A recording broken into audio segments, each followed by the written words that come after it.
अब यहां कबीर परमात्मा विष्णु रूप धारण करके और वहां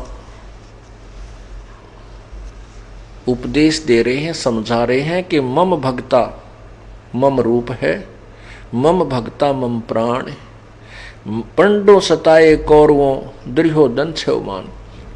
अब जैसे जो भी सुप्रसिद्ध पुण्यात्माएं जिनकी हम आज तक कहानियां पढ़ते हैं, ये किसी न किसी जन्म में परमेश्वर कबीर जी की यथार्थ भक्ति में रहे हैं। किसी जन्म में, जैसे ही आप हो लाखों की संख्या में परमात्मा की भक्ति कर रहे हो, आपके बच्चे भी कर रहे हैं। और ये आवश्यक नहीं है कि आप सारे पार हो जाओगे, लेकिन आपके अंदर भगवान की भक्ति का भंडारा हो जाएगा।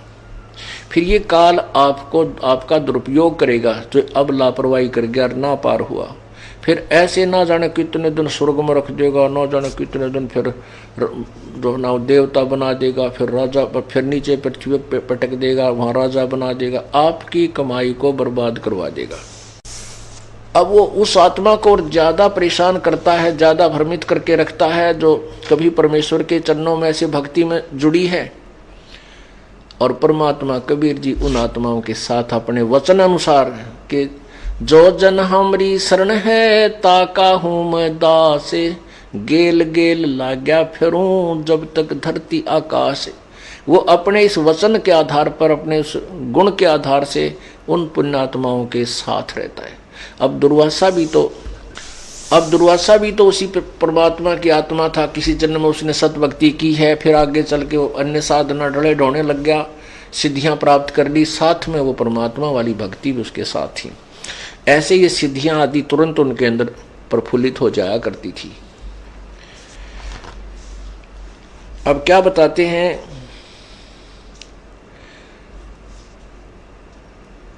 कि जो जैसे अम्बरीश राजा विष्णु भगत थे, अब विष्णु जी की भक्ति कर रहे थे, तो वहां परमात्मा विष्णु रूप धारण करके क्या बताना चाहते हैं कि मेरा भक्त अम्बरीश है और उसमें आधीनी है दुर्वासा, तेरे अंदर बकवाद भरी है, और मेरे भक्त ने को सता देगा उसका बक्कल तार दूंगा। परमात्मा अपनी महिमा बताना चाहता है कि जो मेरे भक्त को सताएगा उसको नहीं बख्शूंगा।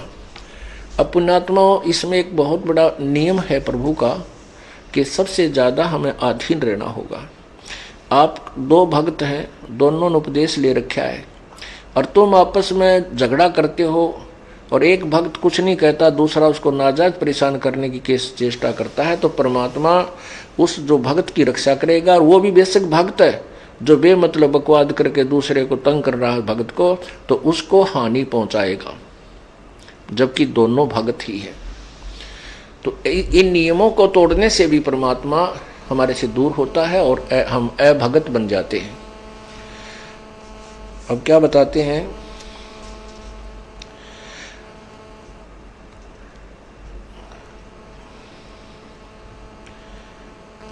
प्राण निकंदु तास के 86 सृष्टि संयोग, संत 57 कल्प युग, ताशर दीर्घ रोगे। कहते संत को दुखी करता है, जो संत को सताता है, उसके ऊपर कई कल्प युगों तक हो कल्प युग। ताशर दीर्घ रोग, एक कल्प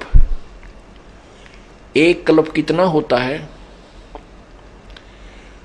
जो ब्रह्मा जी का एक वर्ष ना एक दिन, ब्रह्मा जी का एक दिन एक कल्प होता है, 1008 चतुर्युग। कहते जो संत को सताता है, जो मेरे भक्तों को तंग करता है, उनको 1008 युग तक, अर्थात एक कल्प तक उसके ऊपर इतने भार हो जाए कि एक कल्प तक भी दुखों को भोगता रहेगा। ओए होए होए।